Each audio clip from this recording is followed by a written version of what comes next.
Ayan, isang mapagpalang magandang gabi sa inyong lahat. Purihin ang nagsugo, hindi ang mga sinugo. Ngayon ay May 1, 2025 at ang oras ay I think mag alas 10 na yata ng gabi. Tingnan ko nga. Okay, 11:09 PM. Okay, una tigit sa lahat wala akong sawang aking tinataas. Pinupuri, dinadakila, nilulwalhati, pinasasalamatan, sinasamba ang pinakagos ng kaliwanagan ng banal na espiritu at ang inang lupa. Maraming salamat sa apat na elemento ng daigdig, ang elemento ng apoy, ng tubig, ng hangin at ng lupa, at sa apat na direksyon na ito.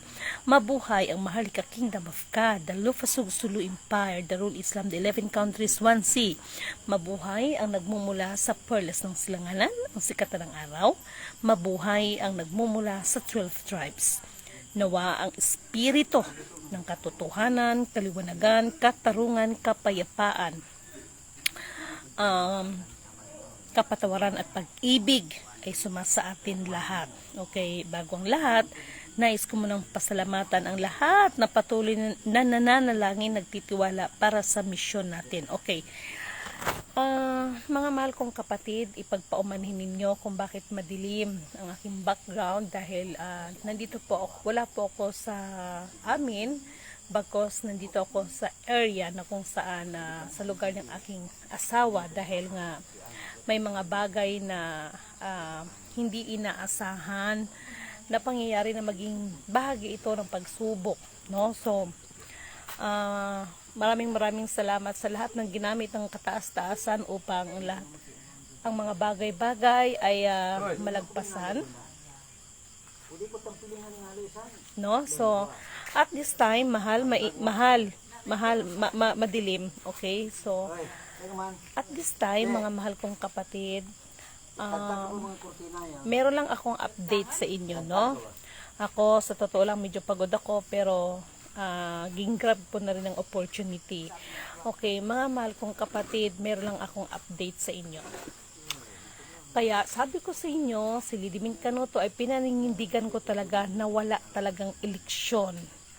Dahil kapag ipagpatuloy nyo yan at ipagpilitan ninyo ang mga bagay na alam ninyo na hindi dapat, anyway, matuloy man o hindi ang eleksyon, ay meron pong malaking pagbabago sa larangan ng eleksyon kuno. Okay, didiritsahin ko po kayo. Yun bang naging issue, no? Mabanggit ko lang, mawalang galang kay Attorney Respicio, no?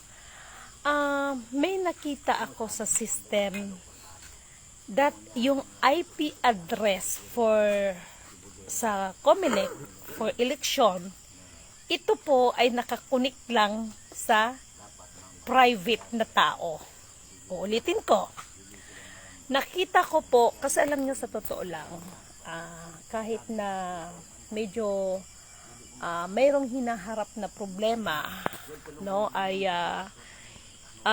tinututukan ko pa rin, no, ang about dito sa trabaho natin hanggat sa abot na makakaya. So binibigay ko po sa inyo ang information that itong IP address, isang IP address for COMELEC para sa parating na eleksyon kuno, ay naka-address lang po siya sa private na tao. Sino kaya ito?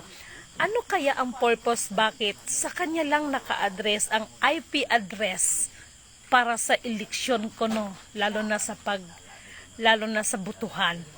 Kayo talaga, no? System is real. But ganun pa man, mga mahal kong kapatid, sinisigurado ko sa inyo yan. Sabi ko nga, meron akong chika sa inyo, ha. Ito, babanatan ko to. Okay? Based on our experience, no? Para sa lahat ng mga kapatid, no? Lalo na sa mga maralita, ang hirap po talaga. Okay? Lahat ho ng party list, lahat po, no? Even yung sa mga programa ng government, ay sila naman po ay in fairness ay sila po ay ginawa ang lahat ng kalang abot na makakaya para sa nasabi nilang mga ayuda-ayuda ng tulong. But how sad kasi dahil election ban kuno ay hindi ko lang alam sa ibang hospital, but based on our experience, no, papipilahin ka nila, dadaan ka sa proseso ng katakot-takot, no? Okay lang yon because natural lang yon. Kaya lang, the problem is, halimbawa based on our experience ngayon, no, halimbawa, ang aming bill ay 100,000.